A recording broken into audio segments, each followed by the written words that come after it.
From an episode inspired by a Western to an episode inspired by Predator.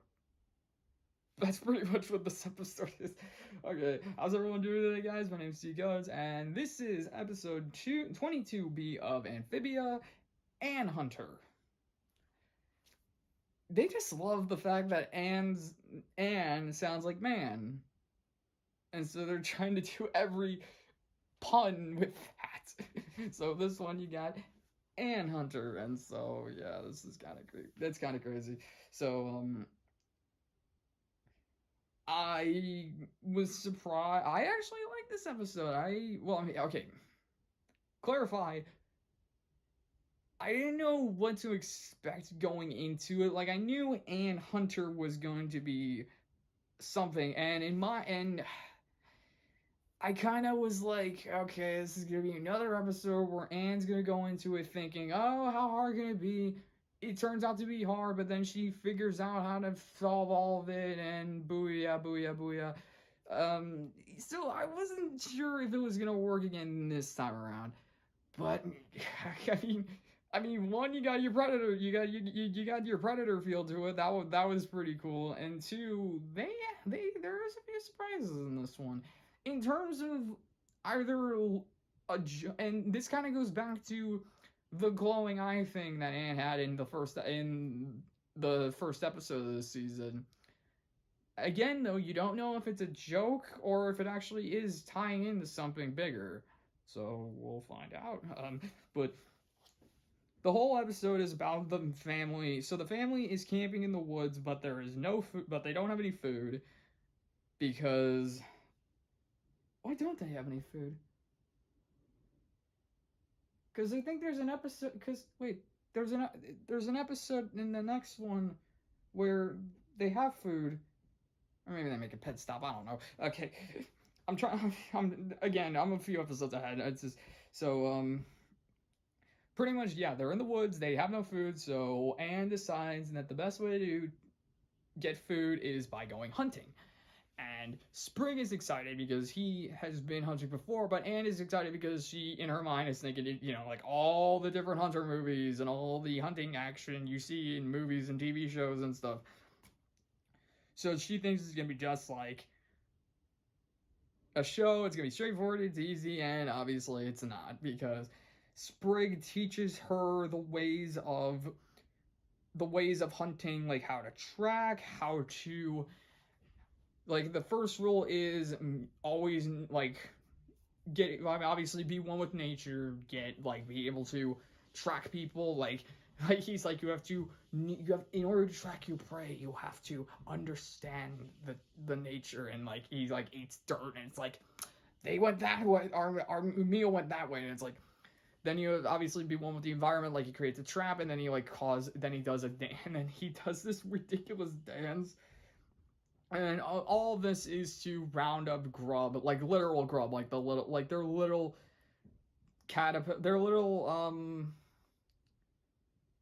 grub, like the Grub Hog Day. Remember that episode? Like that's basically what these guys are. They're just rounding all these up, and they're going to eat them. And then obviously Anne is not exactly thrilled. She's bored out of her mind. She's like, isn't hunting more about action and bows and like wearing cool outfits and stuff like that? This really and Sprig's like, no, it's not that.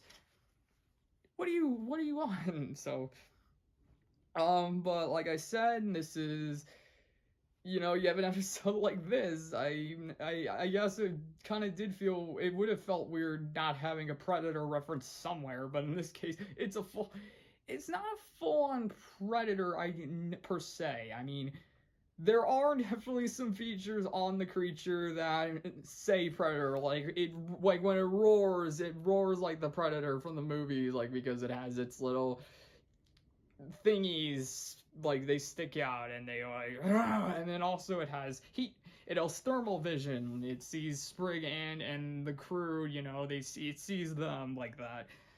And so Anne went off on her own to hunt, and when she gets back to the camp, Sprig, Polly, and Hop are all gone, and so she sees that they are captured by this beast, and so she tries to go after them, but she loses the trail, and so she has no idea how to find them. And then this is the part I was talking about with like, is this kind of, was this more of a joke, or is this something tying into a mystical thing? Because when she gets lost, she then suddenly starts having like a spirit of Sprig shows up. Like, it's a spirit of Sprig. It kind of is like Sprig in general. Like, the way like it acts like him. It really, for the most part, talks. It doesn't. It's like if you actually had Sprig right there. I mean, obviously they acknowledge the fact of like, Sprig, how are you here? And he's like, I don't know. It's like, Anne's like, oh my god, I finally, I snapped, I lost it. Like obviously that, but I mean, you never know. I mean, I thought it was gonna be like something in the woods. It was like there was something in the woods that she was inhaling that caused her to hallucinate, or maybe she did snap, or maybe it's magic, which kind of, yeah.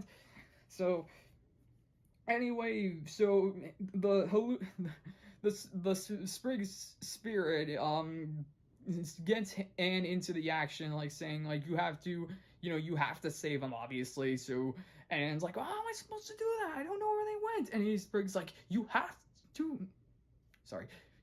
to remember the rules. And so Anne obviously gets the beast's trail. She eats the dirt, but I like this clever twist of how Polly had cookies in her bow to like, she was smuggling cookies. So when she got snagged by the beast, like the beast I think ate it, or like there were crumbs and they fell into the dirt. So Anne was able to find it in the dirt, and she's like, oh, they went this way. Like, so she follows the trail to where the beast is, and so she realizes that if she wants to take out this beast, she has to go in. And so when I originally saw this beast, I literally put down spider, scorpion, wolf, alien, predator. That's literally what I put down in that when I saw it.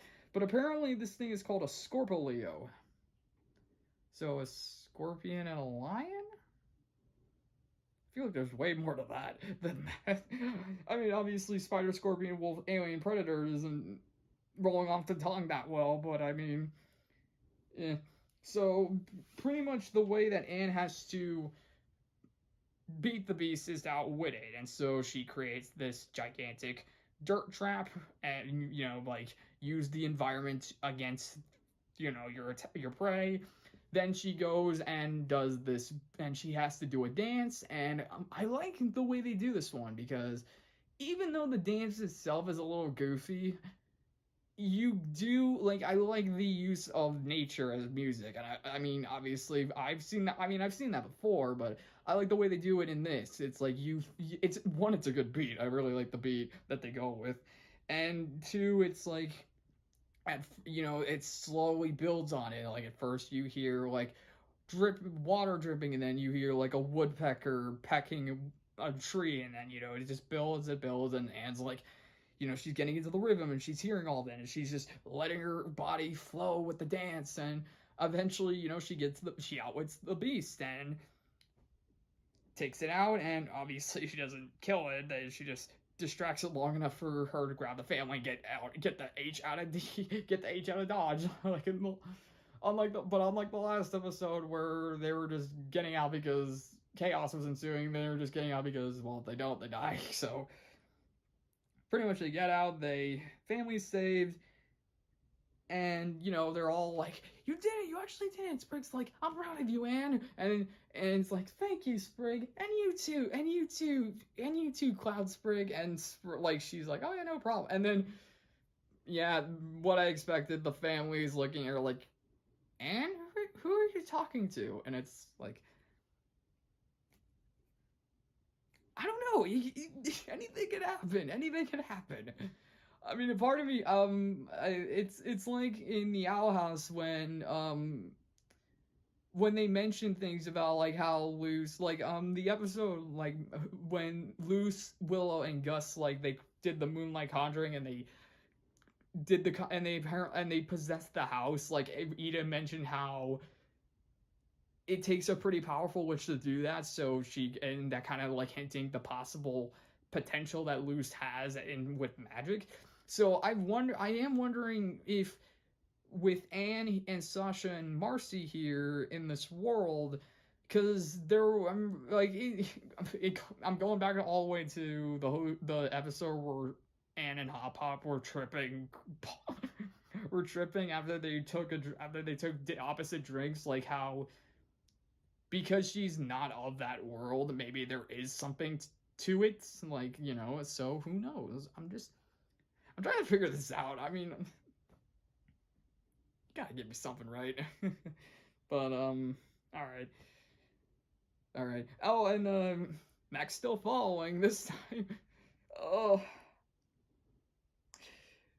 you ever had a moment where you see something happening and you instantly think of another scene from like another movie or show? For me, it was this. So, the mech in this episode is up against the tree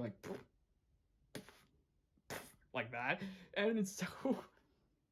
For me, I was thinking of Baymax from freaking Big Hero 6. Like, I know he doesn't have a moment like that in terms of like he repeatedly hits it. Like, I just think of like anytime something's in his way, he just like that. So I mean that's kind of what the mech does. Like he bumps into the tree a couple times, but then it like moves around it, but then it goes into another tree. It's so stupid. It's but it's funny. It's again, it's sometimes you just need that simple thing. So, um, yeah, okay, yeah, this was a fun episode. I like this episode. This one in terms of the story didn't really add a lot, but I mean, obviously, I'm guessing that's why they had the mech show up in both at the end of both of them to like acknowledge like, hey, this thing is still following them, so you know, there are some importance to this. So yeah, I thought those were fun. I thought it was fun, and I'm excited to see where how far off we are from Utopia. I'm wondering if we're gonna see how long until we see Sasha. I keep Sasha Basha, like freaking heck. I honestly, I mean, yeah, I mean, ever since like with the Rebecca Rose interview when she interviewed both Dana and Matt, you know, man, that was fun. Honestly, a part of me kind of like. I really do like the similarities that that both the shows have, but at the same time, it's like very frustrating when you mix them up and you're like, well, it's so easy to mix them up. But okay, sorry. Let's end it.